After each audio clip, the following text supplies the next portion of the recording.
Did you see the way she walked in here? Like she actually belongs. The whispered words sliced through the crystal laughter and classical music, finding their target with surgical precision. Lila Brennan's champagne flute paused halfway to her lips, the bubbles suddenly tasting like ash. Probably some diversity hire someone brought as their +1, came another voice, dripping with practiced cruelty. You know how these companies are now, all about the optics. Lila's reflection caught in the mirror behind the bar, and for a split second, she saw herself through their eyes. The only black face in a sea of inherited wealth and generational privilege. Her grandmother's pearl necklace, the only thing of value passed down through 3 generations of struggle, suddenly felt heavy against her throat. She should leave. Every instinct screamed at her to walk away from the Harrington family's annual charity gala, to escape before the humiliation deepened. But the manila envelope in her purse felt like it weighed 1,000 pounds. Inside it, the signature pages that would either save or destroy everything she'd spent 15 years building. "Excuse me, miss." Lila turned to find Victoria Harrington herself approaching, flanked by 2 women whose faces could have been carved from the same block of expensive marble. The matriarch of the Harrington Empire wore her 70 years like a weapon, every line on her face earned through decades of looking down on people she deemed beneath her station. "I don't believe we've met," Victoria continued, her smile sharp enough to cut glass. "I'm Victoria Harrington, and this is my home. I make it a point to know all our guests, though I must admit, I don't recall sending you an invitation." The words hung in the air like a noose. Around them, conversations dimmed as heads turned, sensing blood in the water. Lila felt the familiar burn in her chest, the same feeling she'd carried since childhood when teachers assumed she didn't belong in advanced classes, when college advisors suggested she consider more realistic career paths, when every boardroom she entered treated her like an intruder. "I'm here about the Meridian Corporation deal," Lila said quietly, her voice steady despite the fire building inside her. "The $10 billion partnership your son has been negotiating." Victoria's laugh was like breaking glass. "Oh, sweetheart. I think there's been some misunderstanding. The Meridian deal is being handled by our attorneys and the company's executive team. Perhaps you're thinking of a different event. I believe there's a very nice community center fundraiser across town." "No misunderstanding," Lila interrupted, feeling something dangerous shift inside her chest. The pearl necklace seemed to pulse against her skin, carrying the strength of every woman who'd worn it before her. "I'm exactly where I need to be." Victoria's eyes narrowed, and Lila caught the flash of something ugly beneath the polished veneer. Around them, the circle of onlookers grew tighter, their anticipation feeding off the tension like vultures sensing carrion. "Well then," Victoria said, her voice dropping to a poisonous whisper meant to carry just far enough. "I suppose we should be grateful for the entertainment. Though I do hope you're not expecting to be seated at the main table. We have certain standards to maintain." The words hit like a physical blow, but Lila had been preparing for this moment her entire life. Every slight, every assumption, every time someone had looked at her and seen limitation instead of limitless potential, it had all been leading here. She opened her purse and pulled out a business card, extending it to Victoria with a smile that held secrets the Harrington family couldn't begin to imagine. "Lila Brennan," she said, watching Victoria's face as the woman read the simple text on the card. "Chief Executive Officer, Meridian Corporation." The color drained from Victoria's cheeks like water from a broken dam. "Hey, my friend, hope you're doing well. Drop a comment and let me know how you're feeling about this story so far and where you are watching from. Some stories are too close to my heart to share on YouTube. I send those, along with little life lessons and surprises, to my email circle. If you'd like to be part of it, you can join with the link in the description." In the silence that followed, Lila could hear her grandmother's voice echoing across the years. "Baby girl, sometimes you got to let them think they're winning right up until the moment you show them who's really in charge." Victoria's hand trembled as she held the business card, her eyes darting between the embossed lettering and Lila's face. Behind her, the crowd of socialites shifted like predators suddenly realizing they'd been stalking the wrong prey. This can't be right," Victoria stammered. But even as she spoke, Lila could see the recognition dawning in her eyes. The newspaper articles about the mysterious young CEO who'd built Meridian from nothing. The Forbes cover story about the most powerful woman in tech under 40. The face Victoria had seen in financial magazines but never bothered to truly see. "The signatures are scheduled for tonight," Lila said, her voice carrying a new edge that cut through the sudden quiet. "Your son has been very eager to close this deal. I believe he mentioned something about Harrington Industries needing this partnership to survive the next fiscal quarter. Victoria's face went from pale to gray. Around them, the carefully curated world of old money and older prejudices began to crack like ice in spring. Whispers started again, but this time they carried a different weight: fear instead of malice, recognition instead of dismissal. Lila slipped the business card from Victoria's nerveless fingers and tucked it back into her purse, right next to the manila envelope that suddenly felt less like a burden and more like a weapon. "I think," she said, her grandmother's pearls catching the light like armor, "we need to have a conversation about the kind of company Meridian chooses to partner with." The clock on the wall chimed 9:30. In 30 minutes, the signing ceremony was scheduled to begin. 30 minutes for the Harrington family to save an empire built on the assumption that people like Lila Brennan would always know their place. But tonight, Lila was about to teach them that sometimes, the person they least expect holds all the power they could ever dream of. And she was just getting started. The immediate aftermath of Victoria's stunned silence felt like standing in the eye of a hurricane. Lila watched the older woman's face cycle through disbelief, recognition, and something that looked dangerously close to panic. But it was the sound of footsteps behind her that made Lila's spine straighten with familiar tension. "Mother, what's taking so long? The photographers are ready for the pre-signing ceremony shots." The voice belonged to James Harrington III, and Lila had spent the last 6 months listening to it across conference tables and video calls, never once seeing his face. He'd insisted on handling all negotiations through intermediaries, claiming his busy schedule prevented in-person meetings. Now she understood why. James stopped mid-stride when he saw her, his confident smile freezing like a computer screen caught in an endless loop. At 38, he carried himself with the kind of arrogance that came from never being told no, his tailored tuxedo unable to hide the soft edges that came from a life without consequences. "Lila." The name fell from his lips like a confession he hadn't meant to make. "Hello, James." She turned to face him fully, watching as the pieces clicked into place behind his eyes. "Surprised to see me here." The truth was, Lila had suspected something was wrong for weeks. James had been oddly evasive about scheduling the signing ceremony, insisting it take place at a private event rather than in boardrooms where such deals typically concluded. He'd also been strangely interested in her personal schedule, asking seemingly casual questions about her social calendar and whether she'd be attending any high-profile events. Now she understood. He'd wanted her here, in his family's domain, surrounded by their wealth and power. He'd wanted to sign the deal that would save his family's company while she stood in a room full of people who saw her as less than human. "I can explain," James started, but Victoria's hand on his arm stopped him cold. "You knew," Victoria whispered, her voice carrying the kind of horror reserved for discovering snakes in paradise. "You knew who she was, and you brought her here anyway. The deal is worth $10 billion, Mother. $10 billion. Without it, we lose everything." James's voice cracked like a teenager caught sneaking out past curfew. I thought if we could just get through the signing."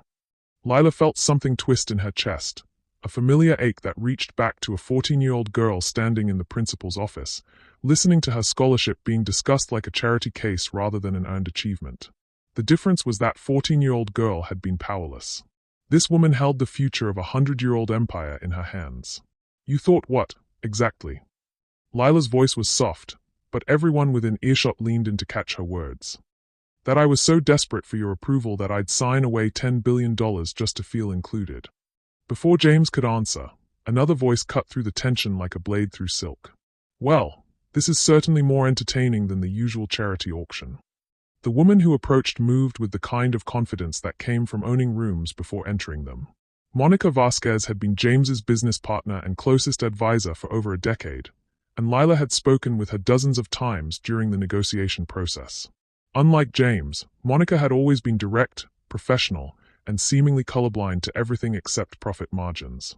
But there was something different about her tonight. The way she looked at Lila carried an intensity that felt almost personal, and when she smiled, it didn't quite reach her eyes. "Monica," James said, relief flooding his voice like she was a life preserver thrown to a drowning man. "Thank God you're here.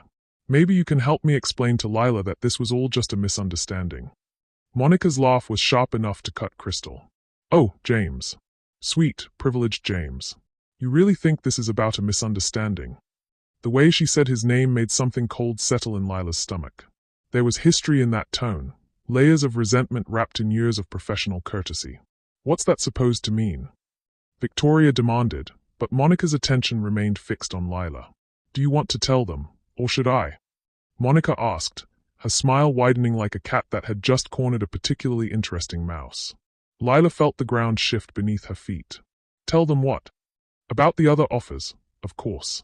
The ones from Right Tech, Grayson Industries, and my personal favorite, Wong Dynamics. All three offering significantly more than the Harrington deal, with much better terms." Monica paused, savoring the moment like fine wine. "The offers that have been sitting in your private email for the past 2 weeks." The words hit like a physical blow.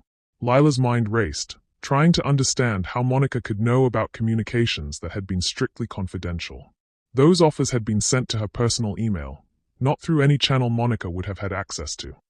"That's impossible," James stammered, but his voice carried the hollow ring of a man who was beginning to understand just how deep his family's grave had been dug. "Is it?" Monica pulled out her phone, scrolling through what looked like email screenshots. Right Tech offered $12 billion. Grayson went as high as 15. And Wong Dynamics. She whistled low and appreciative.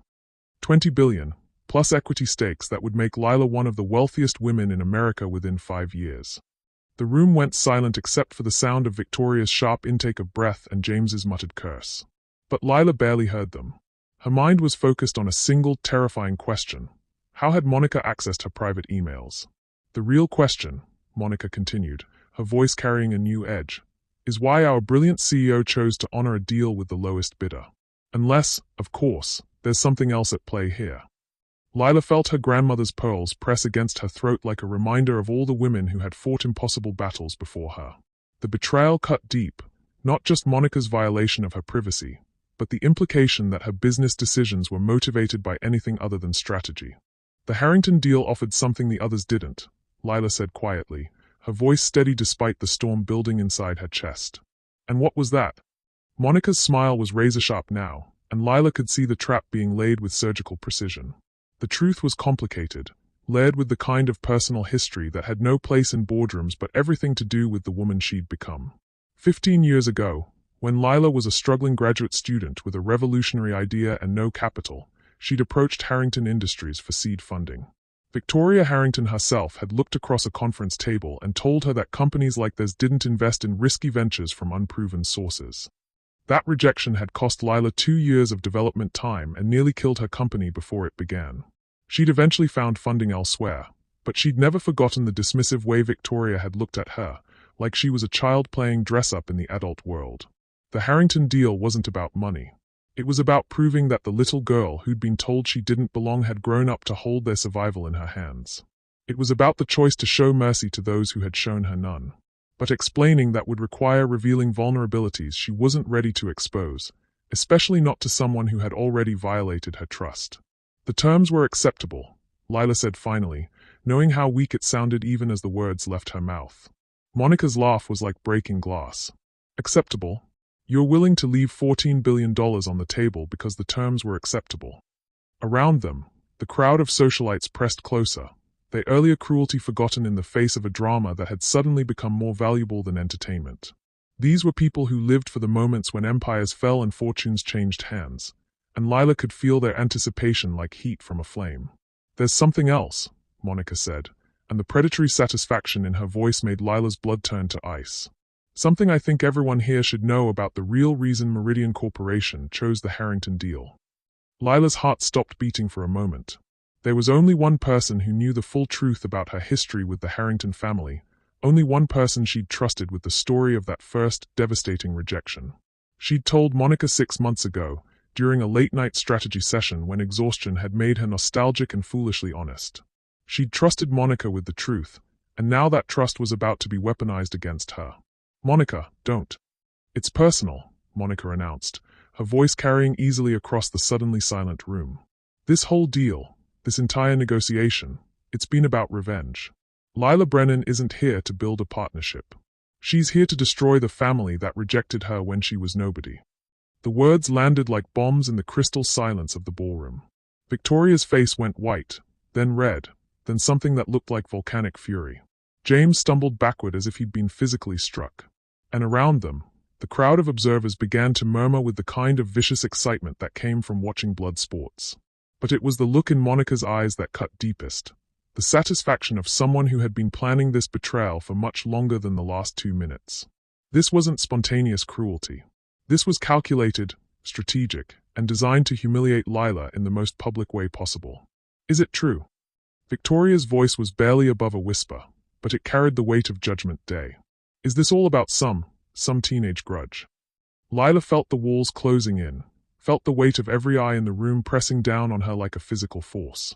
The manila envelope in her purse seemed to burn against her hip, containing signatures that could either save or destroy everyone in this room, depending on what she chose to do in the next few seconds. Monica had just turned Lila's moment of triumph into something ugly and small. She'd taken a story of perseverance and transformation and made it sound like petty revenge. She'd weaponized trust in the most devastating way possible. But what Monica didn't know, what none of them knew, was that Lila Brennan had been preparing for betrayal her entire life. And she was about to show them exactly what real power looked like when it stopped playing by their rules. The clock chimed 9:45. 15 minutes until the scheduled signing ceremony, and Lila could feel the future balancing on the edge of a knife. Time to find out who would be left standing when it fell. Ladies and gentlemen, if you could please make your way to the main ballroom, we'll be beginning the signing ceremony in just a few minutes. The announcement echoed through the room like a funeral bell, and Lila watched as the crowd began to shift toward the massive doors that led to the heart of the Harrington mansion. But she remained frozen in place, Monica's betrayal still echoing in her ears like the aftermath of an explosion. You look like you've seen a ghost. The voice came from behind her, warm and familiar in a way that made her heart skip before her mind could catch up. Lila turned to find herself face to face with Oliver Kane, and for a moment, the chaos around her faded to background noise. She hadn't seen him in person for 3 years, not since the night everything between them had imploded in a hotel bar in Singapore. But time had been kind to him. The same dark hair that always looked like he'd been running his hands through it, the same green eyes that seemed to see straight through whatever mask she was wearing. He stood there in a perfectly tailored tuxedo that somehow looked rumpled, as if he'd been traveling for hours to get here. Oliver. His name escaped her lips like a prayer she hadn't meant to say. What are you doing here? His smile was crooked, the same expression he'd worn when he used to show up at her apartment at midnight with takeout and terrible movies, back when they'd both been young and stupid enough to think love could conquer the gap between their worlds. Would you believe me if I said I was invited? Before she could answer, James appeared at her elbow, his face flushed with panic and champagne. Lila, we really need to discuss this privately before. He stopped short when he saw Oliver, and something ugly flickered across his features. I'm sorry, who are you? Oliver Kane, he said, extending his hand with the kind of casual confidence that had always made Lila's pulse quicken. Senior partner at Kane Consulting. We've been advising Right Tech on their acquisition strategy. The words hit like lightning. Right Tech, one of the companies Monica had mentioned, one of the bidders offering significantly more than the Harrington deal. And Oliver was here, which meant, you're the competition, James said, his voice tight with the kind of territorial aggression that made Lila's skin crawl. I prefer to think of myself as an option, Oliver replied smoothly, but his eyes never left Lila's face. A significantly better option, as it turns out. Monica had reappeared at some point during the exchange, and now she stepped forward with the predatory smile of someone watching their carefully laid plans fall into place. How convenient, she said, her voice dripping with false sweetness. Another blast from Lila's past, hey, just in time to complicate things further. The way she said it made Lila's blood turn to ice. Monica knew about Oliver. Somehow, impossibly, she knew about their history, about the relationship that had ended in mutual destruction 3 years ago when Oliver had chosen his family's business over their future together. Monica. Oliver's voice carried a warning edge that Lila had only heard once before, the night he'd told her he was engaged to someone else. I think we need to talk. Oh, I think we're past the point of private conversations, Monica replied, and the vicious satisfaction in her voice made Lila realize this moment had been orchestrated with surgical precision.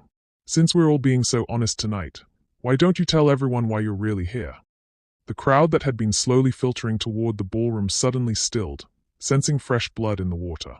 Victoria Harrington pushed through the gathering socialites like a shark scenting prey, her eyes fixed on Oliver with laser focus. Right Tech sent you, she said, and it wasn't a question.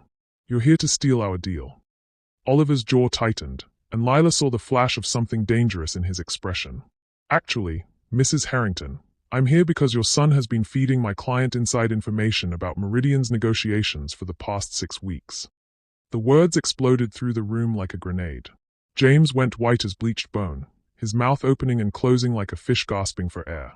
Victoria's eyes blazed with the kind of fury that had probably ended political careers and toppled governments. That's impossible, James stammered, but his voice cracked on every syllable. Is it? Oliver pulled out his phone, swiping to what looked like a series of text messages. Meeting schedules, negotiation points, even Lila's personal concerns about certain contract clauses. All forwarded to Right Tech, along with a request for a 20% finder's fee if they could successfully poach the deal. Lila felt the world tilt sideways.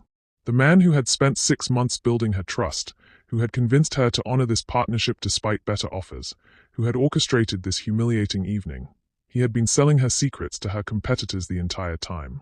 James. Victoria's voice could have frozen hell itself. Tell me this isn't true. But James couldn't meet his mother's eyes, couldn't look at anyone in the room. His silence was confession enough. You bastard, Lila whispered, and the pain in her voice cut through the ballroom like a blade. You didn't just humiliate me tonight. You've been sabotaging me for months. It wasn't supposed to happen like this, James said desperately. The finder's fee was just insurance, in case the deal fell through. I never actually gave them anything they could use. Bullshit. Oliver's voice was sharp enough to draw blood. You gave them everything.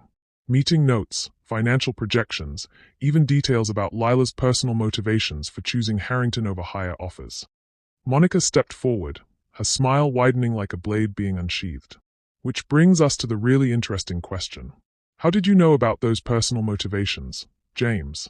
Because I certainly never told you about Lila's history with your family. The implication hit like a physical blow. Lila's gaze snapped to Monica, understanding flooding through her like ice water. Monica hadn't just betrayed her tonight, she'd been feeding information to James all along. The private emails, the personal conversations, the strategy sessions where Lila had been foolish enough to trust her with the truth. You, Lila breathed, the pieces clicking into place with devastating clarity. You've been working with him from the beginning. Monica's mask finally slipped completely, revealing something cold and calculating underneath. Did you really think I was going to let you destroy a 100-year-old company over some teenage slight? The Harringtons have been our clients for decades. They are family friends. And you? She looked Lila up and down with undisguised contempt. You're an opportunist with delusions of grandeur. The betrayal cut deeper than anything that had come before. Monica hadn't just violated her trust, she'd never earned it in the first place. Every conversation, every strategy session, every moment Lila had thought she was building a partnership, Monica had been planning her destruction. So this whole evening, Lila said slowly, her voice carrying a dangerous quiet that made everyone within earshot lean closer. The humiliation, the exposure, the betrayal, it was all coordinated. The only thing we didn't plan, Monica replied with vicious satisfaction, was your ex-boyfriend showing up to complicate things. Though I have to admit, it's the perfect finishing touch. Oliver stepped closer to Lila, and she could feel the warmth radiating from his body like a promise of protection she didn't dare trust. Lila, you need to know, Right Tech doesn't want the deal anymore.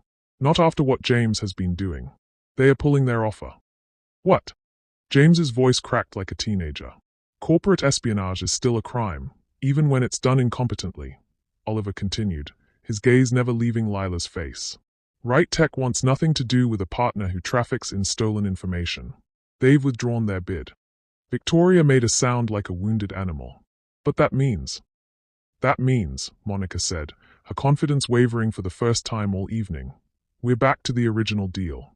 The $10 billion partnership that will save the Harrington empire. All eyes turned to Lila, and she felt the weight of every gaze like a physical force. The manila envelope in her purse seemed to pulse with its own heartbeat, containing signatures that could either save or destroy everyone in this room. But something had shifted inside her chest, something fundamental and irreversible. She'd come here tonight prepared to show mercy to the family that had rejected her.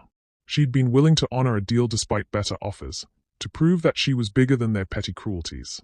Instead, she'd discovered that mercy was just another word for weakness in their vocabulary. They hadn't just humiliated her, they'd orchestrated her destruction with surgical precision, turning her own trust against her like a weapon. The clock chimed 10 o'clock.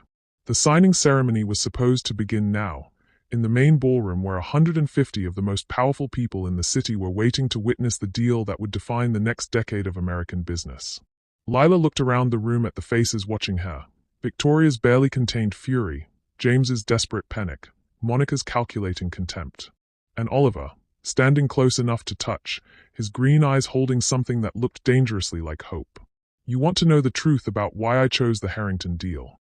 Lila said, her voice carrying easily across the suddenly silent room. Monica was right about one thing. It was personal. She reached into her purse and pulled out the manila envelope, holding it up so everyone could see. 15 years ago, I came to Harrington Industries as a graduate student with a revolutionary idea and no capital. Victoria Harrington looked me in the eye and told me that companies like hers didn't invest in risky ventures from unproven sources. That rejection nearly killed my company before it began. Victoria's face had gone gray, and Lila could see recognition dawning in her eyes. "I chose the Harrington deal because I wanted to prove that the little girl you dismissed had grown up to hold your survival in her hands. I wanted to show mercy to people who had shown me none. I wanted to be bigger than your cruelty." The envelope felt light in her hands now, weightless as a feather. "But you've taught me something important tonight. Mercy is only meaningful when it's offered to people capable of recognizing it. And you." She looked around the room, meeting each pair of eyes in turn. "You've proven that you see mercy as weakness, trust as vulnerability, and kindness as something to be exploited." Oliver stepped closer, close enough that she could smell his cologne and feel the warmth of his breath. "Lila," he said quietly, his voice meant for her alone. "Whatever you're about to do, make sure it's what you can live with." She looked up at him, this man who had broken her heart but had also just traveled across the country to warn her about James's betrayal. This man who represented another path entirely, one that led away from revenge and towards something that might actually heal the wounds that had driven her here. "The signing ceremony begins now," she said, her voice carrying across the room like a bell tolling midnight. "And I've made my decision." But as she began walking toward the ballroom, the manila envelope clutched in her hand like a weapon or a lifeline, Lila realized that the choice she was about to make would change more than just business partnerships. It would determine the kind of woman she was going to be for the rest of her life. And there would be no taking it back. The main ballroom of the Harrington estate stretched before them like a glittering battlefield. Crystal chandeliers cast rainbow prisms across walls lined with portraits of dead patriarchs, their painted eyes seeming to judge the living with centuries of accumulated disdain. At the far end of the room, a small stage had been erected with 2 leather chairs and a mahogany table bearing the contract that would either save or destroy a business empire. But it was the crowd that made Lila's breath catch in her throat. Every seat was filled with the kind of people who shaped policy over cocktails and toppled governments with whispered conversations. She recognized senators, Supreme Court justices, tech moguls, and media titans, the invisible architects of American power, all gathered to witness what they believed would be a simple business transaction. They had no idea they were about to watch an execution.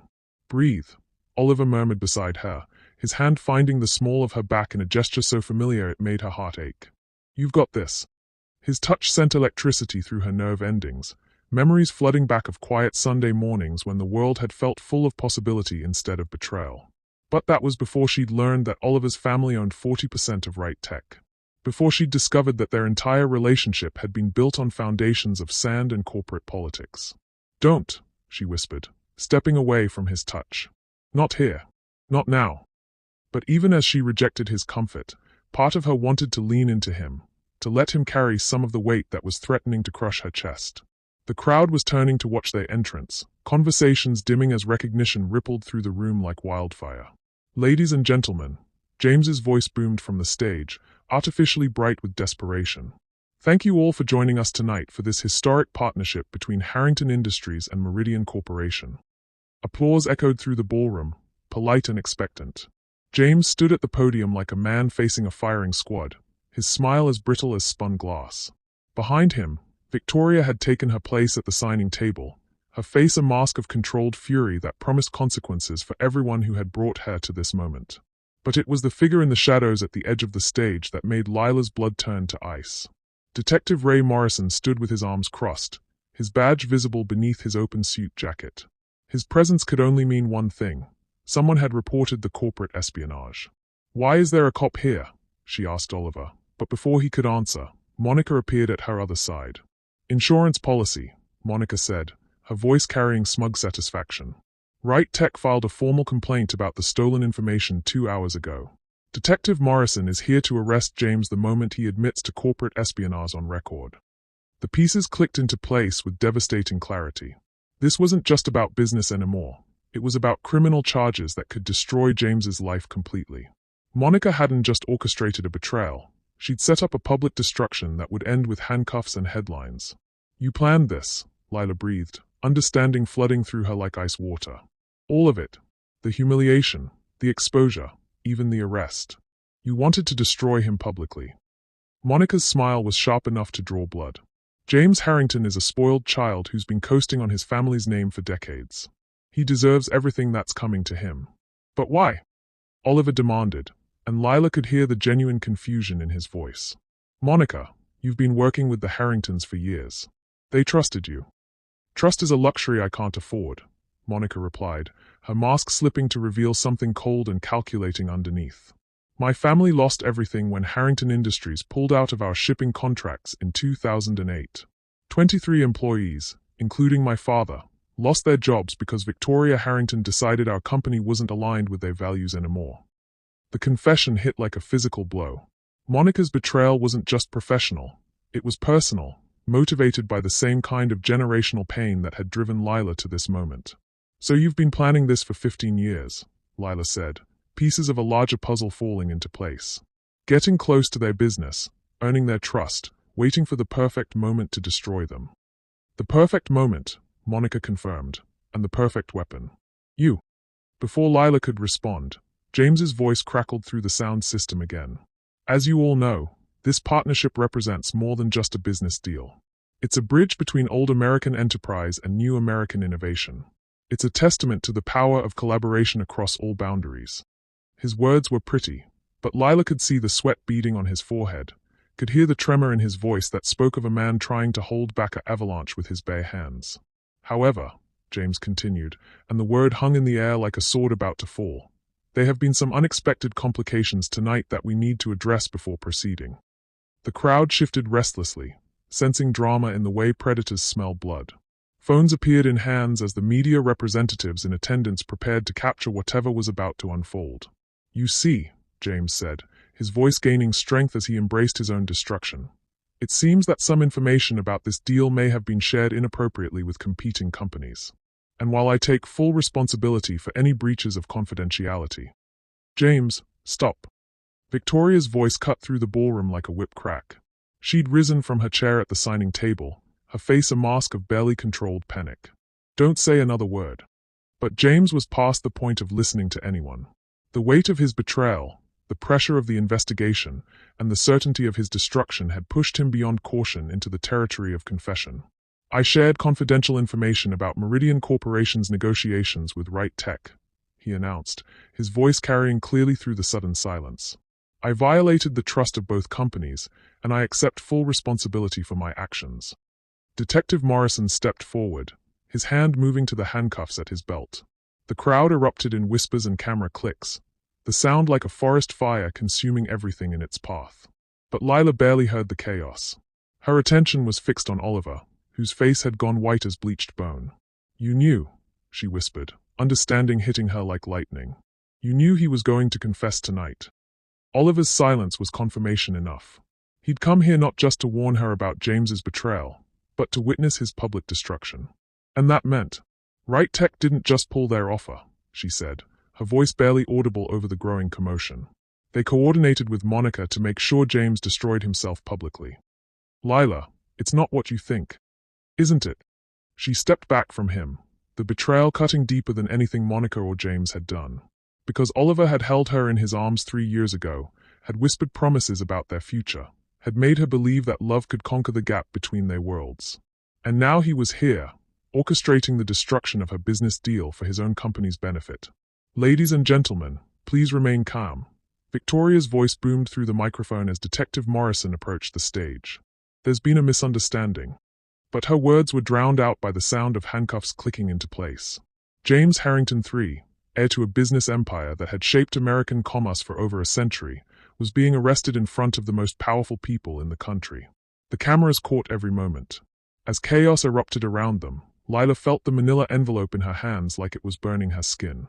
The contract that was supposed to save the Harrington Empire was now meaningless.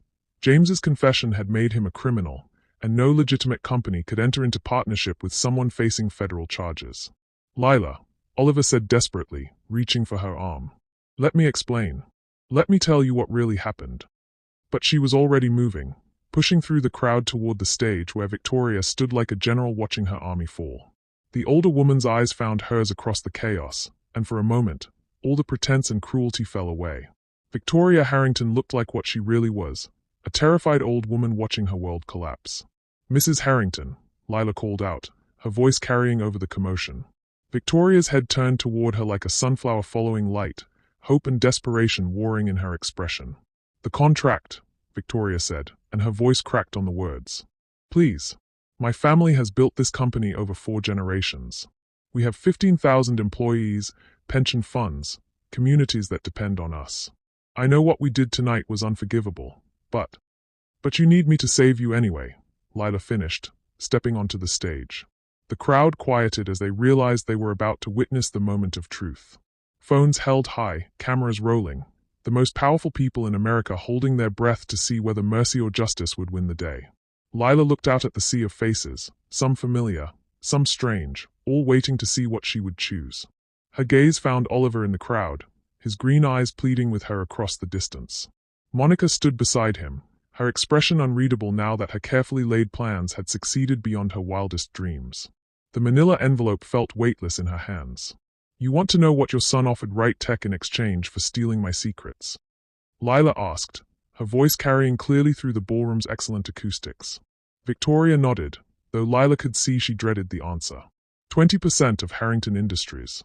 He was willing to sell 1/5 of your family's company to betray me. The confession hit Victoria like a physical blow. She stumbled backward, catching herself on the signing table as the full scope of her son's betrayal became clear. But Lila wasn't finished. The irony is, she continued, her voice gaining strength, Right Tech never wanted your company. They wanted to make sure I never signed with you at all. She turned to face the crowd, her grandmother's pearls catching the light like armor. You see, Meridian Corporation isn't just another tech company. We hold patents that could revolutionize artificial intelligence, quantum computing, and data security.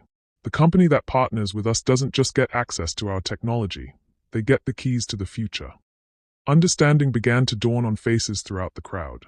This wasn't just about a $10 billion deal. This was about controlling the next generation of human innovation. Right Tech, Wong Dynamics, Grayson Industries, they all made higher offers because they understood what was really at stake. But they also understood that a partnership with Meridian would eventually make them unnecessary. So they coordinated to make sure I couldn't partner with anyone. Monica's face had gone pale, her carefully constructed plan beginning to crumble as Lila exposed the larger conspiracy. The plan was simple, Lila continued, her voice carrying the weight of revelation. Discredit the Harrington deal, arrest James for espionage, and leave me without any viable partners. Then, in 6 months when Meridian needed capital for expansion, I'd be forced to sell to one of them at a fraction of my company's value. She held up the manila envelope, and every eye in the room focused on it like it contained the secrets of the universe. But here's what none of you understood, Lila said, her voice dropping to a whisper that somehow carried to every corner of the ballroom. I didn't come here tonight to sign a partnership agreement. The silence that followed was complete, broken only by the sound of Detective Morrison's radio crackling to life and the distant wail of sirens approaching the estate. Victoria's face had gone gray. What do you mean? Lila smiled, and for the first time all evening, it reached her eyes. I came here to buy your company outright. The envelope hit the floor like a thunderclap, its contents scattering across the stage. But instead of partnership agreements, the papers bore a different heading entirely. Acquisition proposal, Meridian Corporation purchase of Harrington Industries. And at the bottom of each page, a number that made several people in the audience gasp out loud, $25 billion. Cash. The room erupted in chaos, but Lila barely heard it. Her attention was fixed on Oliver, whose face had gone white with what looked like genuine shock. Either he was a better actor than she'd given him credit for, Or Right Tech had just discovered that their carefully orchestrated plan had played directly into her hands. Because while everyone had been fighting over partnership terms, Lila had been preparing to remove the competition entirely. And now, with James arrested and the Harrington empire teetering on the edge of collapse, she was the only option they had left. The only question was whether she would choose to save them or watch them fall. The acquisition papers scattered across the stage like fallen leaves, each page representing a year of careful planning, strategic positioning, and sleepless nights spent building an empire from nothing. But as Lila watched the chaos erupting around her, she realized that the moment she'd been orchestrating for months was about to slip through her fingers like smoke. $25 billion. Victoria's voice cracked like breaking ice. That's impossible. Meridian Corporation doesn't have that kind of liquidity. The crowd pressed closer to the stage, phones capturing every moment as financial journalists frantically typed headlines that would reshape tomorrow's markets. But Lila's attention was fixed on Oliver, who stood frozen in the center of the chaos like a man watching his world collapse in real time. Actually, a new voice cut through the commotion. She does. All heads turned toward the ballroom's main entrance, where a figure stood silhouetted against the marble hallway beyond. As he stepped into the light, Lila's heart stopped beating for a moment that felt like eternity. Robert Wong, CEO of Wong Dynamics, the man who'd offered her $20 billion for an exclusive partnership just 2 weeks ago. But seeing him here, now, in the Harrington family ballroom, made pieces of a larger puzzle click into place with devastating precision. "Uncle Robert," Oliver said quietly, and his voice carried across the suddenly silent room like a confession. The word hit Lila like a physical blow. Uncle. Oliver Kane wasn't just a consultant for Right Tech, he was Robert Wong's nephew, which meant, "You're not Kane," she whispered, understanding flooding through her like ice water. "You're Oliver Wong." Oliver's face crumpled like paper in fire. "Lila, I can explain." 3 years, she said, her voice gaining strength as the betrayal crystallized into something sharp and cutting. 3 years I've been building Meridian, thinking I was competing against strangers. But you've been watching me the entire time. Robert Wong stepped onto the stage with the confidence of a man who owned every room he entered. At 6'2", he carried himself like a general surveying a battlefield he'd already won, his silver hair and expensive suit giving him the appearance of respectability wrapped around a core of surgical ambition. "Miss Brennan," he said, extending his hand as if they were meeting at a pleasant business lunch instead of the scene of multiple betrayals. "I must say, your acquisition strategy is even bolder than I'd anticipated." Lila stared at his outstretched hand like it was a loaded weapon. You knew I was planning to buy Harrington Industries." "Of course I knew." Robert's smile was sharp enough to cut diamond. "Just like I knew about Right Tech's espionage operation, Monica's revenge plot, and my nephew's rather touching attempts to protect you from the consequences of your own ambition." The words landed like bombs in the crystal silence of the ballroom. Around them, the gathered elite of American power leaned forward like vultures sensing fresh carrion, their earlier entertainment evolving into something that would reshape the landscape of corporate America. "Oliver wasn't working for Right Tech," Lila said, the pieces falling into place with sickening clarity. "He was working for you." "Working is such a crude word," Robert replied, his voice carrying the casual cruelty of someone who'd spent decades destroying lives for profit. "Oliver was protecting our family's interests. Meridian Corporation represents a threat to established order. Your patents could make traditional tech companies obsolete within a decade. We couldn't allow that to happen." Monica stepped forward from the crowd, her face pale but determined. "You said you were just gathering intelligence. You promised no one would get hurt." Robert's laugh was like breaking glass. "My dear Monica, did you really think your little revenge plot was your own idea? Who do you think suggested you apply for that position at Harrington Industries 15 years ago? Who guided your career, helped you gain their trust, positioned you perfectly to destroy them when the time was right?" The confession hit like lightning. Monica's face went white as she realized the scope of her manipulation. She hadn't been orchestrating revenge. She'd been a puppet dancing to strings she'd never even seen.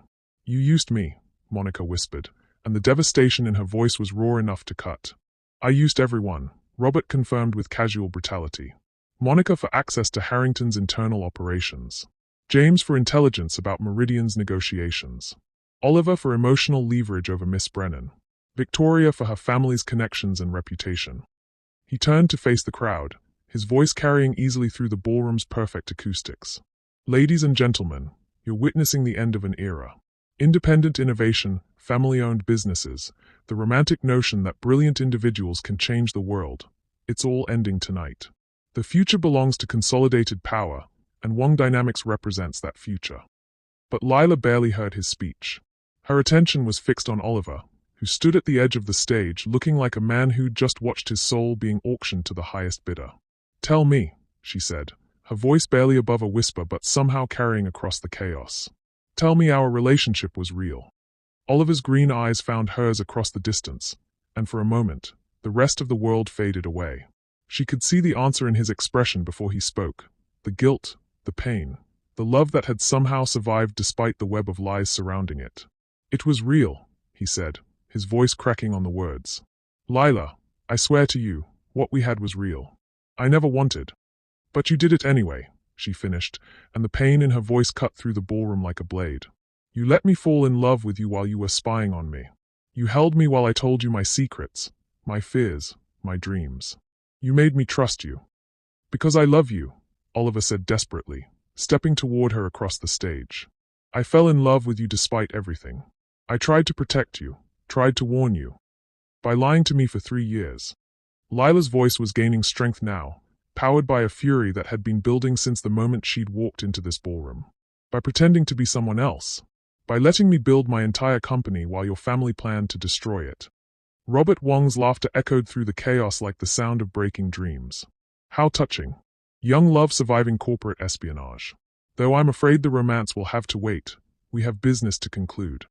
He gestured toward the scattered acquisition papers, his expression shifting to something predatory and focused. "You see, Miss Brennan, your acquisition offer is quite impressive. $25 billion would indeed save the Harrington Empire. But there's one small problem: you don't actually have $25 billion.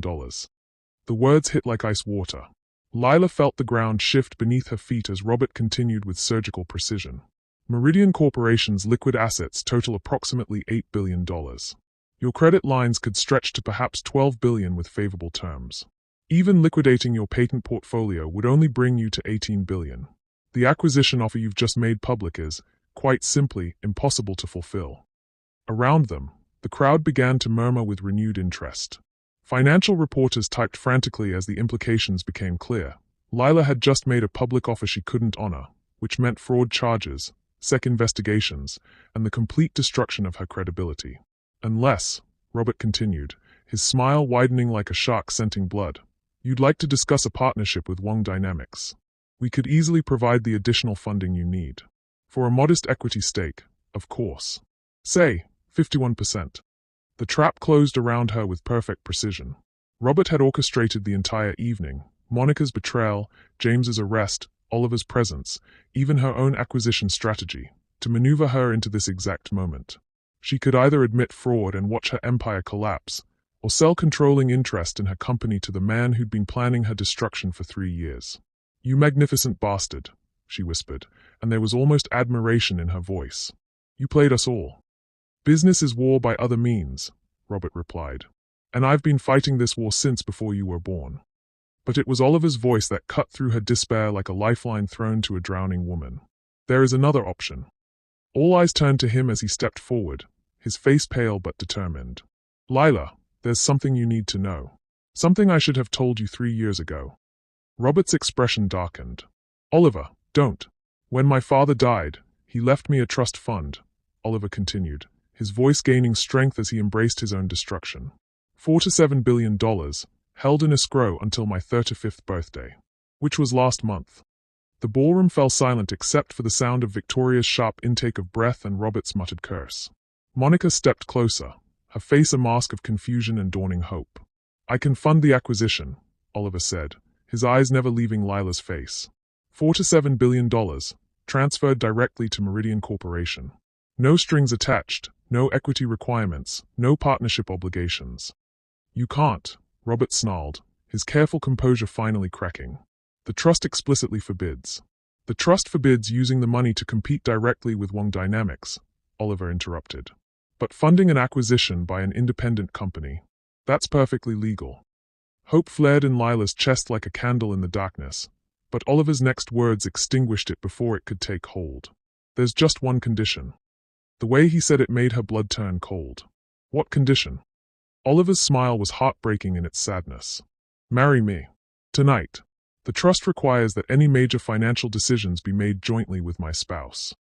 The proposal hit like lightning in the sudden silence. Around them, the crowd pressed closer, sensing that they were witnessing something unprecedented in the history of American business, a merger of hearts and empires worth nearly $100 billion. But Lila could see the trap hidden beneath the romantic gesture. Marriage to Oliver would solve her immediate problem but bind her to a man who'd betrayed her trust in the most fundamental way. It would save her company but destroy any chance of building something real with someone who hadn't been lying to her for 3 years. You're asking me to choose between my company and my heart, she said, her voice barely above a whisper. I'm asking you to trust me one more time, Oliver replied, stepping close enough that she could see the tears gathering in his green eyes. I know I don't deserve it. I know I've destroyed everything good between us. But I love you, Lila. I've loved you since the moment I met you, and I'll spend the rest of my life making up for what I've done if you'll let me. The clock on the wall chimed 11:30. In the distance, she could hear more sirens approaching, federal agents, most likely, responding to reports of corporate espionage and securities fraud. Time was running out, and she had to choose. Trust the man who'd betrayed her but might save her empire, or watch everything she'd built crumble in the name of protecting her wounded heart. Victoria Harrington stepped forward, her voice carrying the weight of desperation and dawning respect. Miss Brennan, she said, and for the first time all evening, there was no condescension in her tone. I know my family has wronged you terribly, but 15,000 people depend on Harrington Industries for their livelihoods. Their children's futures hang in the balance. If there's any mercy left in your heart. Mercy, Lila repeated, the word tasting like ashes in her mouth. You want mercy from the woman you've spent the evening humiliating. I want justice, Victoria replied, and the honesty in her voice was stark enough to cut. Justice for the mistakes my family has made, the trust we've broken, the pain we've caused. But I also want those 15,000 families to have a future. Lila looked around the ballroom at the faces watching her. Monica, whose revenge had been corrupted into someone else's game. Victoria, whose empire teetered on the edge of collapse. James, who would spend the next decade in federal prison unless she found a way to save him. And Oliver, whose love might be the most honest thing in a room full of lies. The manila envelope lay scattered at her feet, its contents meaningless now that the world had shifted beneath them. But in her purse, she carried something else, the real power to reshape the future of American business. There is a third option, she said, her voice carrying clearly through the ballroom. Robert Wong's face darkened. What are you talking about? Lila smiled, and for the first time all evening, it held no warmth at all. I'm talking about burning it all down. Burn it all down. Robert Wong's voice carried a dangerous edge that made several people in the crowd take unconscious steps backward. Miss Brennan, I think grief has clouded your judgment. But Lila was already reaching into her purse, past the scattered remains of her acquisition offer, to retrieve a slim silver device that gleamed under the ballroom's crystal chandeliers. The flash drive looked innocuous enough, but the way Robert's face went white suggested it contained something far more dangerous than business documents. For the past 3 years, Lila said, her voice carrying clearly through the sudden silence, while Oliver was reporting on my activities to your family, I was conducting my own investigation into Wong Dynamics. She held up the drive like it was a loaded weapon. Corporate bribery across 14 countries. Illegal acquisition of proprietary technology from 17 different companies. Blackmail, extortion, and something the FBI would be very interested in, the systematic elimination of competing executives through industrial accidents that weren't accidents at all. The crowd erupted in whispers and sharp intakes of breath. Phones appeared as reporters sensed a story that would dominate headlines for months. But Oliver stepped forward, his face a mask of desperate confusion. That's impossible, he said, but his voice cracked on the words. Lila, my family would never. Your family has killed 6 people in the last 5 years, she interrupted, and the pain in her voice was sharp enough to draw blood. Monica wasn't the only one seeking revenge, Oliver. She was just the most obvious. Monica's face had gone pale as understanding dawned. The warehouse fire in Detroit. The gas leak in Portland. The car accident in Miami. All competitors who refused to sell their companies to Wong Dynamics, Lila confirmed. All ruled accidents by investigators who were either incompetent or bought. Robert's mask of civilized brutality finally slipped completely, revealing something cold and calculating underneath. You have no idea what you're dealing with, little girl. The The forces at play here are beyond your comprehension. Are they? Lila's smile was sharp enough to cut Diamond. Because I also have recordings of your conversations with Senator Williams about manipulating federal regulations, your payoffs to Judge Peterson to influence patent rulings, and your personal instructions to Oliver about seducing me to gain access to Meridian's technology. The words hit Oliver like physical blows. He stumbled backward, his face cycling through disbelief, horror, and something that looked like his soul being torn in half. That's not. I never. His voice broke completely. Lila, I swear to you, I never received those instructions. Whatever you heard. I heard your uncle telling you that loving me was the perfect cover for corporate espionage, she said, and the devastation in her voice cut through the ballroom like a blade. I heard him congratulating you on how thoroughly you'd compromised my judgment. I heard him laugh about how easy it was to turn my feelings against me. Oliver's face crumpled like paper in fire. When? When did you hear this? Singapore. 3 years ago. The night before you told me you were engaged to someone else. The words came out steady, but Victoria could see tears gathering in Lila's eyes like diamonds about to fall. You left your phone on when you went to get coffee. Your uncle called, and I heard everything. The confession hung in the air like a death sentence. Around them, the crowd pressed closer, sensing that they were witnessing the destruction of something precious and irreplaceable. That's why you ended things, Oliver whispered, understanding flooding his face with the weight of 3 years' worth of pain. Not because of the engagement. Because you thought I was using you. Weren't you? The question came out sharper than she'd intended, powered by 3 years of carefully buried heartbreak. Oliver's silence was answer enough. But it was Robert's laughter that cut through the moment like a blade through silk. How touching. Young love destroyed by family obligation. Though I'm afraid this little revelation changes nothing about your current predicament. He gestured toward the scattered acquisition papers, his confidence returning like armor settling into place. You still can't fund your acquisition without help. You still face fraud charges for making an offer you can't honor. And now you've just threatened to destroy multiple Fortune 500 companies with industrial espionage. Do you really think the federal government will side with a vindictive little girl over established American businesses? But Lila's smile didn't waver. Actually, Mr. Wong, I think they will. Especially when they learn that Wong Dynamics has been systematically destroying American innovation for decades. She held up the flash drive again, but this time her gesture encompassed the entire room. Everyone in this ballroom tonight is complicit in some form of corporate corruption. Senators who vote according to your bribes. Judges who rule according to your payoffs. Business leaders who eliminate competition through murder. The crowd began to shift restlessly, recognizing the threat in her words. These were people who'd spent their entire lives insulated from consequences, protected by wealth and connections from the justice that governed ordinary citizens. You're threatening everyone here, Victoria said, and there was genuine fear in her voice now. If you release that information, 4 to 7 people will face federal charges, Lila finished, including several sitting Supreme Court justices, half the Senate Finance Committee, and the CEOs of 12 of the 20 largest corporations in America. Detective Morrison stepped forward from where he'd been standing with James, his hand moving instinctively toward his weapon. Miss Brennan, are you confessing to conducting illegal surveillance? I'm confessing to being thorough, she replied, meeting his gaze without flinching. Everything on this drive was obtained legally through public records, financial filings, and information provided by whistleblowers within your organizations.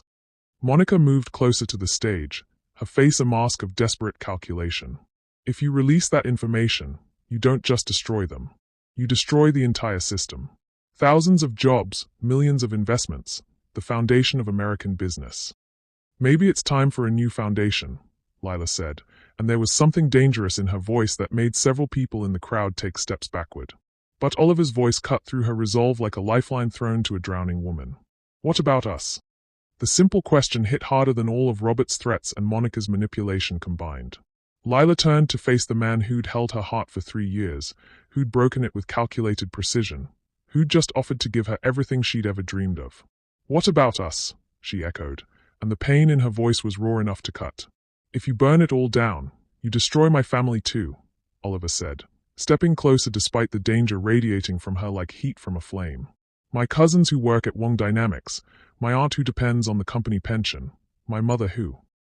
Your mother who's been dead for 15 years. Lila's voice was sharp enough to draw blood. Oliver, I know everything. Your fabricated family connections, your manufactured background, even the fake trust fund you just offered me. The confession hit like lightning. Around them, the crowd erupted in fresh whispers as another layer of deception fell away. There is no $4 to $7 billion, Lila continued, her voice gaining strength as she embraced the destruction. There is no inheritance, no trust fund, no mysterious benefactor waiting to save the day. You're just a very expensive employee who spent 3 years lying to everyone in this room. Oliver's face went white as bleached bone. How could you possibly know? Because I own the investigation firm you've been paying to maintain your false identity, she said, and her smile was sharp enough to cut. Phoenix Securities has been feeding you fabricated documents for 3 years while reporting your every move to me. The revelation hit the room like a bomb. Robert Wong's face cycled through shock, rage, and something that looked like genuine fear as the scope of Lila's preparation became clear. You've been planning this for 3 years, Monica whispered, understanding flooding her face. Everything, my revenge plot, James's espionage, Oliver's relationship with you. You orchestrated all of it. I orchestrated nothing, Lila replied, her voice carrying the weight of absolute honesty. I simply prepared for every possible betrayal. And when each of you chose to betray me, I was ready. Victoria stepped forward, her face a mask of desperate calculation. What do you want? Money. Power. A controlling stake in our companies. I want justice, Lila said, and the word rang through the ballroom like a bell tolling midnight. For every small business you've destroyed, every innovation you've stolen, every life you've ended to protect your empires. She looked around the room at the faces watching her, some terrified, some calculating, all recognizing that they were witnessing the end of an era. But justice has a price, she continued, her voice dropping to a whisper that somehow carried to every corner of the ballroom. And I'm not sure I'm willing to pay it anymore. Oliver stepped closer, close enough that she could smell his cologne and see the tears gathering in his green eyes. Lila, please. Whatever you're planning to do, think about what it will cost you. Not them, you. What do you mean? If you release that information, you don't just destroy corrupt businesses, he said, his voice breaking on the words. You destroy the retirement funds of millions of innocent people. You crash the stock market, eliminate thousands of jobs, devastate communities that depend on these companies for survival. The truth hit her like ice water. In her quest for justice against the people who'd wronged her, she'd prepared a weapon that would hurt the innocent more than the guilty. You're asking me to choose between justice and mercy, she said, understanding flooding through her like a tide. I'm asking you to choose between revenge and love, Oliver replied, and the raw honesty in his voice cut through every defense she'd built around her heart. But it was Monica's voice that shattered the moment completely. Choose quickly, she said, pulling out her phone with fingers that trembled like leaves in wind. Because I just received a text from my contact at the FBI. Federal agents are surrounding the building. They'll be here in less than 5 minutes. The words hit like lightning. Around them, the crowd began to move with the restless energy of animals sensing predators, phones appearing as people called lawyers and drivers and anyone who could help them escape the net that was closing around them. Someone called them, Detective Morrison said, his hand moving to his radio. Someone reported the corporate espionage, the bribery, everything. I did, came a voice from the back of the ballroom. All heads turned to see James Harrington standing near the main entrance, still wearing handcuffs but somehow radiating dignity despite his circumstances. I called the FBI before I confessed tonight, he said, his voice carrying clearly through the chaos. I told them everything, the bribes, the blackmail, the murders. All of it. Robert Wong's face went gray. You stupid boy. Do you have any idea what you've done? I've told the truth, James replied, and for the first time all evening, he sounded like a man instead of a frightened child. Something this family should have done decades ago. But Lila barely heard the exchange. Her attention was fixed on Oliver, who stood close enough to touch but felt as distant as a star in the winter sky. 5 minutes, she said, more to herself than to anyone else. 5 minutes to decide whether to save them or destroy them all. The flash drive felt heavy in her hand, weighted with the power to reshape American business forever. But Oliver's words echoed in her ears like a warning bell. Choose between revenge and love. The problem was, she wasn't sure she remembered the difference anymore. Outside, the sound of sirens was growing closer. The sound of sirens grew louder, echoing through the crystal and marble of the Harrington ballroom like the approach of Judgment Day. Lila could see the red and blue lights beginning to flash through the tall windows, painting the faces around her in alternating shades of emergency and shadow. 4 minutes, Detective Morrison announced, checking his watch with the precision of a man who'd spent his career measuring time in terms of evidence preservation and Miranda rights. Maybe less. Around them, the crowd had begun to fracture into smaller groups, some heading for exits, others frantically making phone calls, a few simply standing frozen like deer caught in headlights. But Lila's attention was fixed on the flash drive in her hand, its silver surface reflecting the approaching lights like a mirror of possibility. "You have to choose," Oliver said, stepping close enough that she could feel the warmth radiating from his body. "Give them the drive and destroy everyone in this room. Or what?" she interrupted, her voice sharp with 3 years of accumulated pain. "Let them all walk away. Let Robert continue murdering competitors. Let Monica's revenge consume innocent people. Let your lies just disappear into the night." But before Oliver could answer, Monica's voice cut through the chaos like a blade through silk. "There's a third option." All eyes turned to her as she approached the stage, her face pale but determined. In her hand, she held what looked like a small recording device, its red light blinking steadily. "I've been recording this entire conversation," she announced, her voice carrying clearly over the growing commotion. "Every confession, every threat, every revelation. 23 minutes of admissible evidence that will put half this room in federal prison." The words hit like lightning. Robert Wong's face went from gray to ashen as the implications became clear. "Monica," he said, his voice carrying a warning that made several people step backward. "Think very carefully about what you're doing."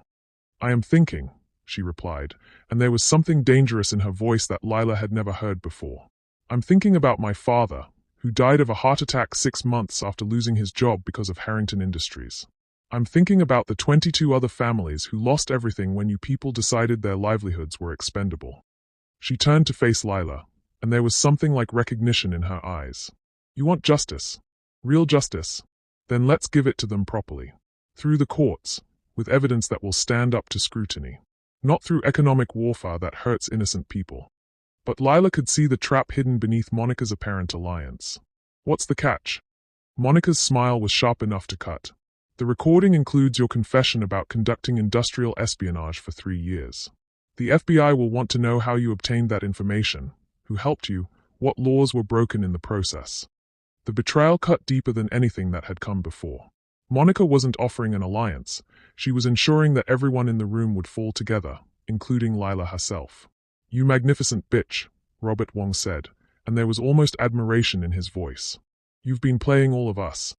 "I learned from the best," Monica replied, her gaze never leaving Lila's face.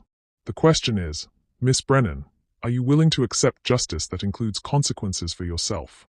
The choice crystallized with devastating clarity. Lila could use her flash drive to destroy the corrupt system, but at the cost of crashing the economy and hurting millions of innocent people. Or she could let Monica's recording provide legal evidence that would lead to proper prosecutions, but at the cost of admitting her own crimes and facing federal charges herself. Justice that required her own destruction, or mercy that allowed corruption to continue. 3 minutes, Detective Morrison called out, and Lila could hear the sound of car doors slamming in the distance. But it was Oliver's voice that cut through her racing thoughts like a lifeline thrown to a drowning woman. "There's something else you need to know." He stepped closer, close enough that she could see the tears gathering in his green eyes. "The investigation firm you've been paying, Phoenix Securities, they weren't just maintaining my false identity. They were feeding information to the FBI." The words hit like ice water. "What are you talking about?" "Every document you obtained, every piece of evidence you gathered, every illegal surveillance operation you conducted, it was all being reported to federal agents in real time." Oliver's voice cracked on the words. "The FBI has been building cases against everyone in this room for 3 years, using your investigation as the foundation for their evidence." Understanding flooded through her like a tide. "You're saying I was working for the FBI without knowing it?" "I'm saying you were never conducting illegal espionage," Oliver replied, his voice gaining strength as he embraced his own destruction. "You were an unwitting federal informant. Every piece of evidence you gathered was obtained through legal channels and reported to proper authorities." The revelation shattered everything she thought she knew about the last 3 years. Monica's face had gone white as the implications became clear. "If that's true," Monica said slowly, "then the recording I just made is useless. You haven't committed any crimes. But Robert Wong's laughter echoed through the chaos like the sound of breaking dreams. How naive. Do you really think the federal government cares about legal technicalities when billions of dollars are at stake? He gestured toward the approaching lights, his confidence returning like armor settling into place. The FBI will arrest everyone in this room tonight, guilty and innocent alike. They'll sort out the evidence later, after the headlines have been written and the damage has been done. Justice isn't about truth, children. It's about power. But Oliver stepped forward, his face a mask of desperate determination. Not if there's no evidence to support the arrests. Before anyone could react, he lunged toward Lila, his hand reaching for the flash drive.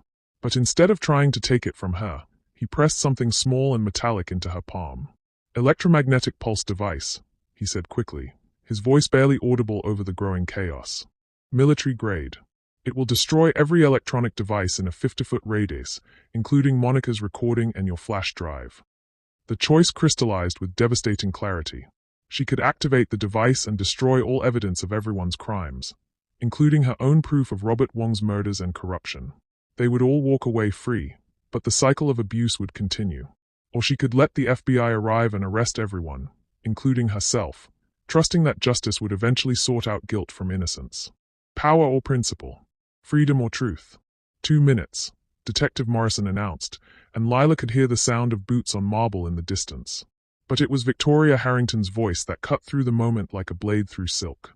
Miss Brennan, she said, stepping forward with the dignity of a woman who'd spent her life commanding rooms full of powerful men. I have something to confess. All eyes turned to her as she approached the stage, her face pale but determined. 15 years ago, when you came to us for funding, I didn't reject you because you were unproven. I rejected you because you were brilliant, and I was terrified that your innovation would make my family's company obsolete. The words hung in the air like a death sentence.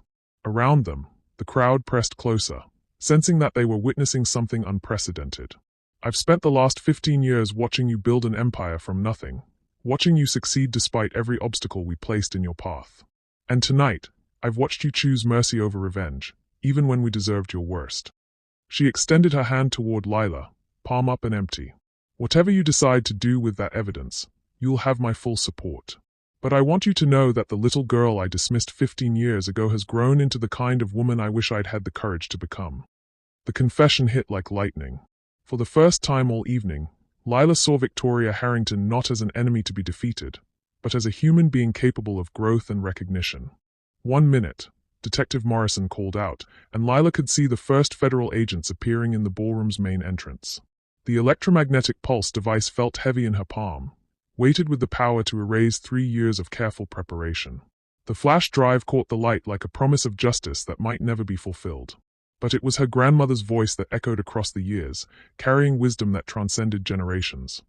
Baby girl, sometimes the strongest thing you can do is put down the weapon and trust that love will find a way.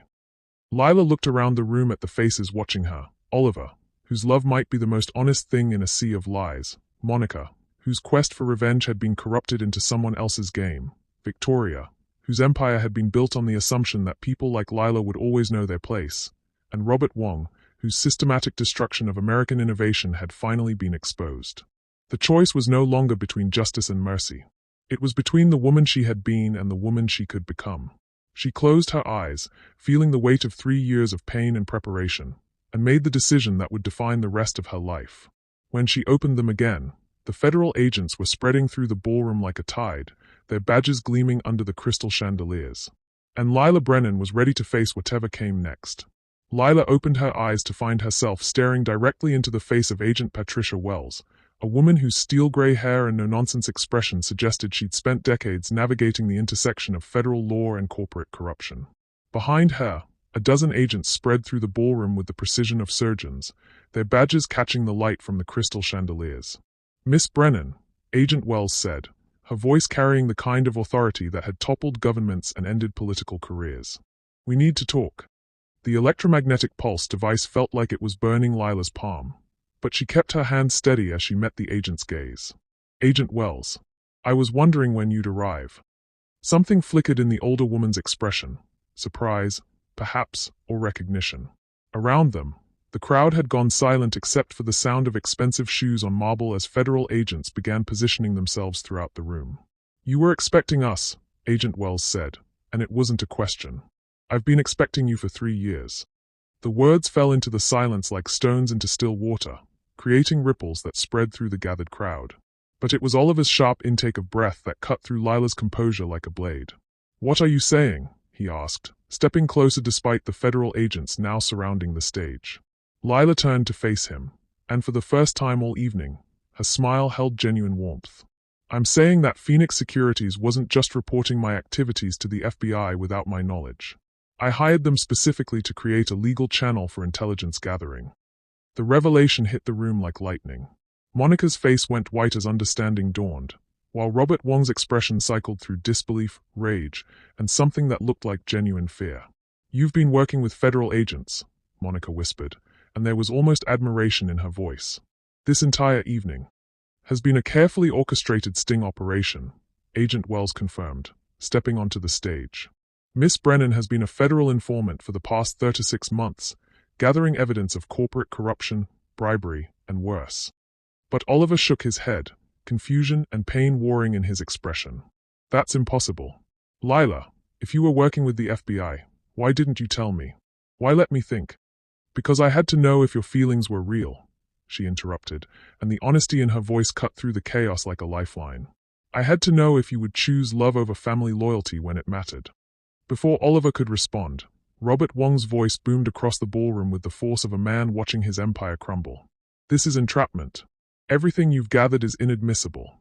My attorneys will have these charges thrown out before." "Actually, Mr. Wong," Agent Wells said, pulling out a thick folder that looked like it contained enough evidence to end several careers, "we have much more than Miss Brennan's intelligence reports." She opened the folder, revealing what looked like photographs, financial records, and official documents bearing multiple government seals. "We have sworn testimony from 14 employees who witnessed your direct orders to eliminate competitors. We have financial records proving bribes to federal judges. And most damning of all," she pulled out a photograph that made Robert's face go ashen. "We have surveillance footage of you personally overseeing the warehouse fire that killed Marcus Torres in Detroit."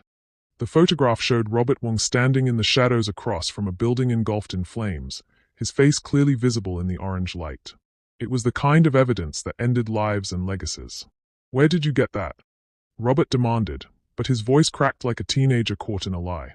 "From his daughter," Agent Wells replied, gesturing towards someone in the crowd. All heads turned to see a young woman stepping forward from the gathered socialites, her dark hair and determined expression marking her as someone who didn't belong in this world of inherited wealth and casual cruelty. "My name is Isabella Torres," she said, her voice carrying clearly through the ballroom. "Marcus Torres was my father. He died in that warehouse fire 3 years ago, and I've spent every day since then gathering evidence to prove it was murder." The confession hit like a bomb. Robert Wong stumbled backward as if he'd been physically struck, while Monica stepped closer to the stage with something like recognition in her eyes. "You've been planning this for 3 years," Monica said, understanding flooding her voice. "Not just revenge. Justice." But Isabella's attention was fixed on Lila, and there was something in her expression that made the air in the ballroom feel electric with possibility. "Actually," Isabella said, her voice gaining strength, "I've been planning this for 15 years. Ever since the day Victoria Harrington rejected my mother's funding proposal and told her that companies like theirs didn't invest in risky ventures from unproven sources." The words hit like ice water. Lila felt the ground shift beneath her feet as understanding flooded through her with devastating clarity. "Your mother," she whispered, pieces of a larger puzzle clicking into place with surgical precision. "Maria Monica Brennan," Isabella confirmed, and her smile was heartbreaking in its sadness. "She died of cancer 6 years ago. But not before she told me about the daughter she'd given up for adoption. The brilliant little girl who would someday change the world if she could just find someone willing to believe in her." The revelation shattered everything Lila thought she knew about her own life. Around them, the crowd pressed closer, sensing that they were witnessing something unprecedented in the history of American business. "You're my sister," Lila breathed, and the words felt like coming home after a lifetime of wandering. "Half-sister," Isabella corrected, stepping onto the stage with the kind of confidence that came from years of careful planning. "Same mother, different fathers. But Maria never stopped looking for you, never stopped hoping that someday you'd find each other." But Oliver's voice cut through the emotional reunion like a blade through silk. The timing, he said, understanding dawning in his expression. Isabella, you said you've been planning this for 15 years. But your father died 3 years ago. Isabella's smile was sharp enough to cut diamond. Marcus Torres wasn't my biological father. He was my stepfather, a good man who married my mother and gave me his name. But he was also investigating Wong Dynamics when he died, gathering evidence of their systematic elimination of competitors. She gestured toward Robert Wong, whose face had gone gray with the weight of his exposure. My real father, Isabella continued, her voice carrying the weight of revelation, is Judge William Peterson, the man who's been ruling in favor of Wong Dynamics for the past decade in exchange for bribes totaling $7 million. The confession hit the room like lightning. Judge Peterson, one of the most respected members of the federal judiciary, was also one of the most corrupt. And Isabella had just revealed herself as his daughter, gathering evidence that would destroy him along with everyone else. Family reunions, Agent Wells said dryly, but there was something like satisfaction in her voice. This is why we love working with Miss Brennan. She doesn't just gather evidence, she orchestrates justice. But Lila barely heard the conversation. Her attention was fixed on Oliver, who stood close enough to touch but felt as distant as a star in the winter sky. The trust fund, she said, understanding flooding through her voice. It's real, isn't it?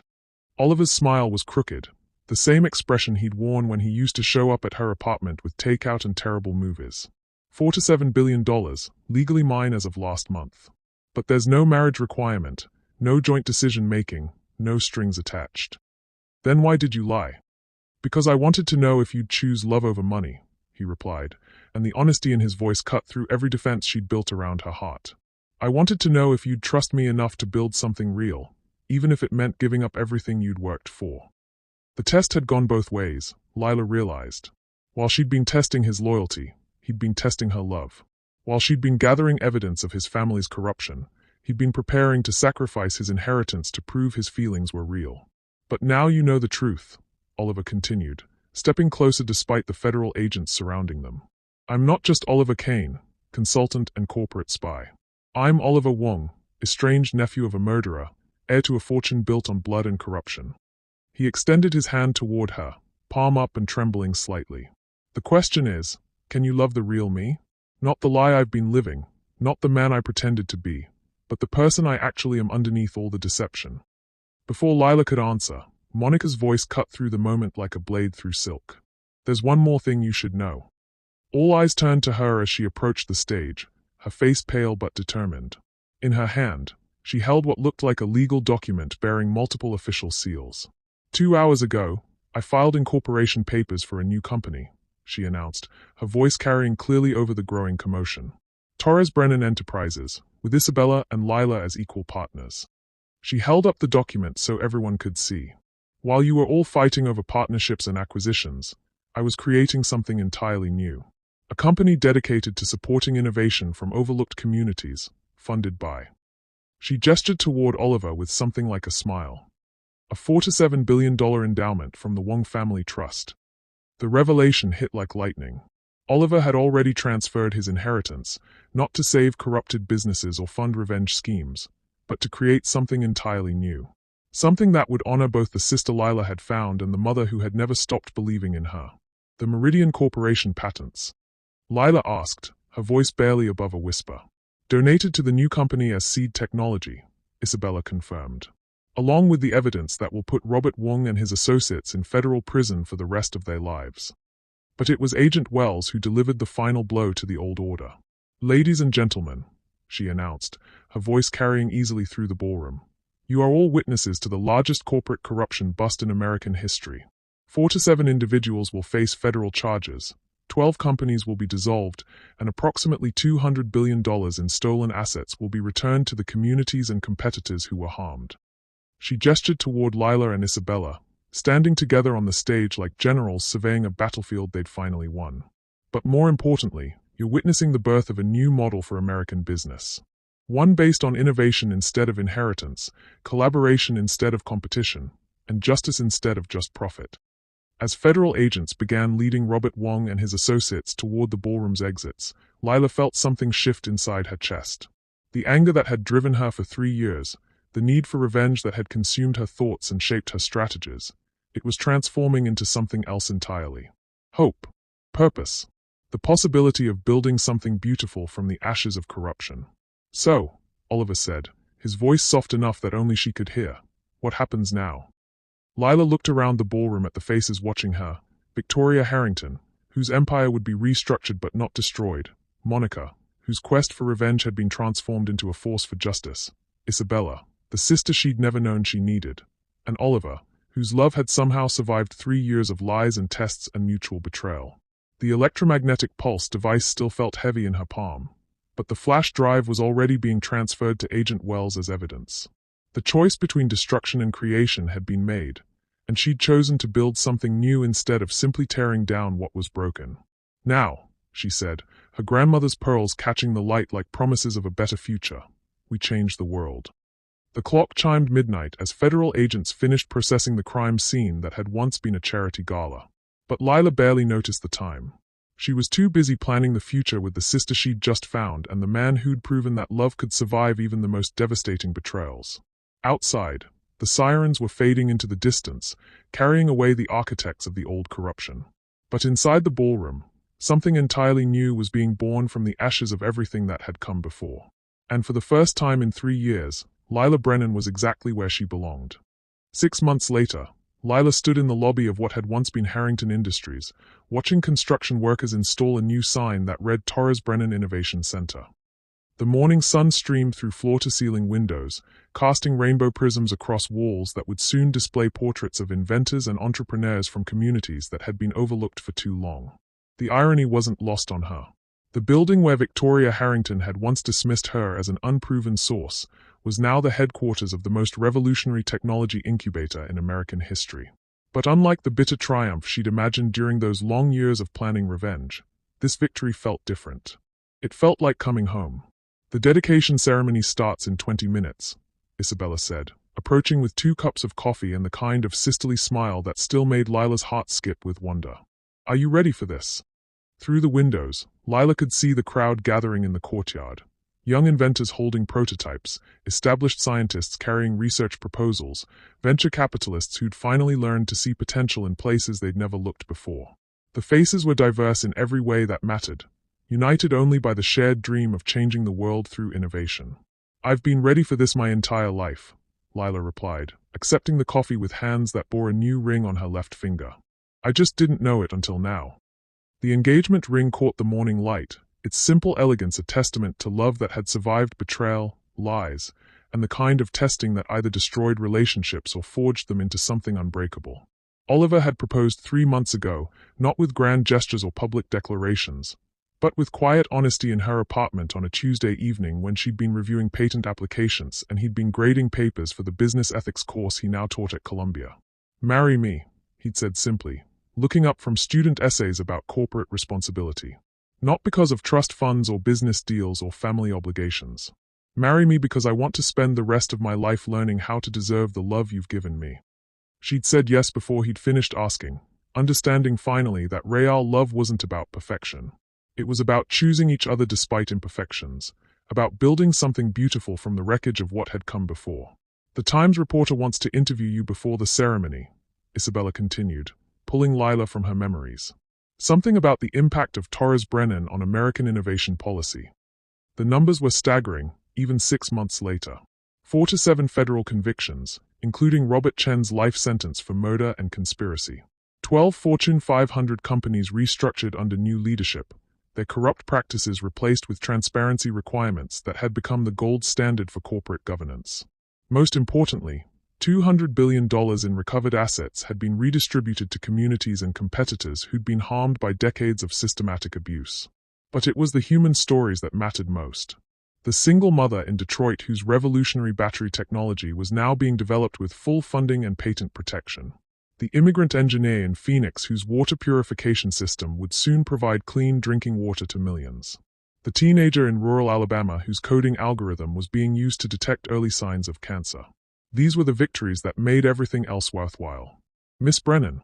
A familiar voice made Lila turn toward the building's main entrance, where Victoria Harrington stood with the kind of dignity that came from surviving the complete collapse of everything she'd once believed about herself. The older woman looked different now.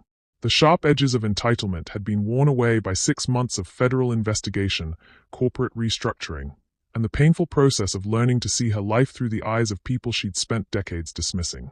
Her hair was grayer, her clothes less expensive, but there was something in her eyes that hadn't been there before. Humility, perhaps, or the beginning of wisdom. "Mrs. Harrington," Lila replied, extending her hand with genuine warmth. "I'm glad you could make it today." The handshake they shared was brief but meaningful, carrying the weight of forgiveness earned through consistent action rather than mere words. Victoria had spent the past 6 months testifying against Robert Chen's network, liquidating personal assets to compensate employees affected by her family's corruption, and working with federal regulators to establish new standards for ethical business practices. "I wanted to thank you," Victoria said, her voice carrying a sincerity that would have been impossible 6 months ago. "For showing mercy when I deserved destruction. For proving that justice doesn't always require revenge." The gratitude was genuine, but Lila could see the cost it carried. Victoria's empire was gone, her family name permanently tainted by association with Chen's crimes. She now worked as a consultant helping other companies transition away from corrupt practices, earning a fraction of her former income while rebuilding her reputation one ethical decision at a time. "You've earned your second chance," Lila replied honestly. "The question is what you'll do with it." Before Victoria could respond, Oliver appeared at Lila's side with the kind of quiet presence that had become her anchor in the chaos of building something unprecedented. His own transformation over the past 6 months had been remarkable to witness. The careful distance he'd once maintained replaced by genuine engagement, the corporate spy replaced by a teacher who believed in nurturing rather than exploiting talent. "The federal judges are here," he said quietly, his hand finding the small of her back in a gesture that still sent electricity through her nerve endings. "Along with the Senate Technology Committee and about half the Supreme Court." The attendance list for today's ceremony read like a directory of American power, but unlike 6 months ago, these people were here to celebrate innovation rather than witness destruction. The Torres Brennan Innovation Center represented something entirely new in American business, a model that prioritized societal benefit over shareholder profit, long-term sustainability over quarterly earnings, collaborative growth over competitive dominance. "Are you nervous?" Isabella asked, noting the way Lila's coffee cup trembled slightly in her hands.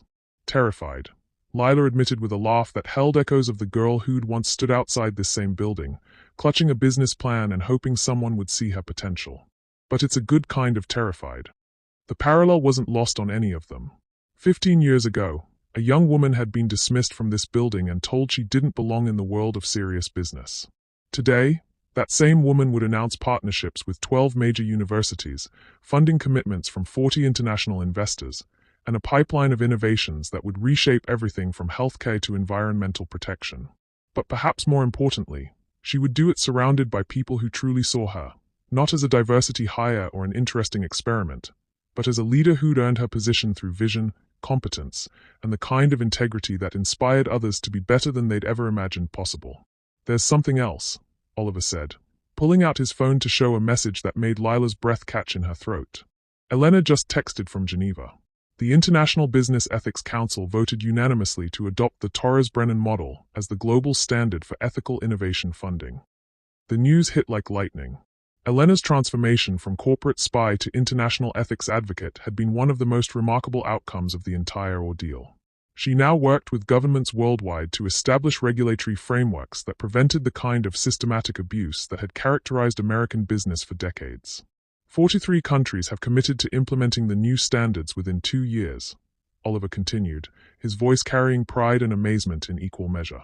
"Lila, what you started here is becoming a global revolution."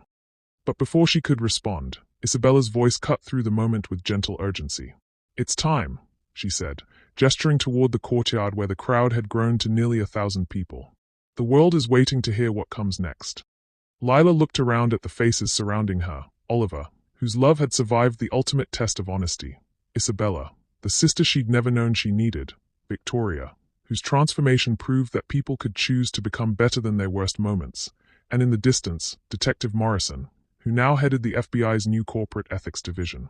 Each of them represented a different aspect of the journey that had brought her to this moment. Each had been transformed by the choice to pursue justice through collaboration rather than dominance through destruction. "What I said 6 months ago about burning it all down," Lila said, her voice carrying new understanding. "I was wrong. You don't change the world by destroying what came before. You change it by building something so much better that the old way becomes irrelevant." She moved toward the doors that led to the courtyard, her grandmother's pearls catching the light like promises kept across generations. But this time, she wasn't walking alone. Oliver's hand found hers, Isabella fell into step beside her, and even Victoria followed at a respectful distance, representing the possibility of redemption for those willing to do the work of earning it. The crowd in the courtyard erupted in applause as they emerged, but Lila barely heard it. Her attention was focused on the faces looking up at her, young and old, from every background imaginable, united by the shared belief that innovation could solve humanity's greatest challenges if it was guided by ethics rather than greed. At the podium, she looked out at an audience that included federal judges who'd helped prosecute corporate corruption, senators who'd rewritten business regulation laws, Supreme Court justices who'd upheld new standards for ethical competition, and hundreds of inventors whose dreams were about to become reality through Torres Brennan funding. But it was the young woman in the front row who caught her attention, a college student clutching a business plan with the same desperate hope Lila remembered feeling 15 years ago. The girl looked nervous, out of place among the powerful people surrounding her, but her eyes held the kind of determination that changed the world. "My grandmother used to tell me," Lila began, her voice carrying clearly through the courtyard's excellent acoustics, "that sometimes you have to let people think they're winning right up until the moment you show them who's really in charge." A ripple of laughter moved through the crowd, but Lila's expression remained serious. "I spent 3 years thinking that was about power, about proving I belonged in rooms that tried to exclude me, about showing people who'd underestimated me that they'd made a terrible mistake. But I was wrong." She looked down at the young woman in the front row, seeing herself reflected in eager eyes and trembling hands. "It's not about showing them who's in charge. It's about showing them who they could become if they had the courage to see beyond their limitations. It's about building something so much better than what existed before that everyone benefits, including the people who initially opposed you."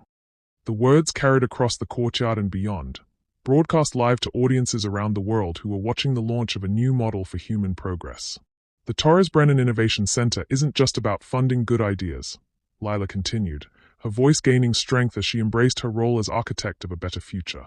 "It's about proving that business can be a force for healing instead of harm, that competition can elevate everyone instead of destroying the weak, that success can be measured in lives improved rather than profits extracted." As she spoke about partnerships and funding commitments, about patent sharing and collaborative research, about the hundreds of innovations that would soon emerge from this building, Lila felt something shift inside her chest.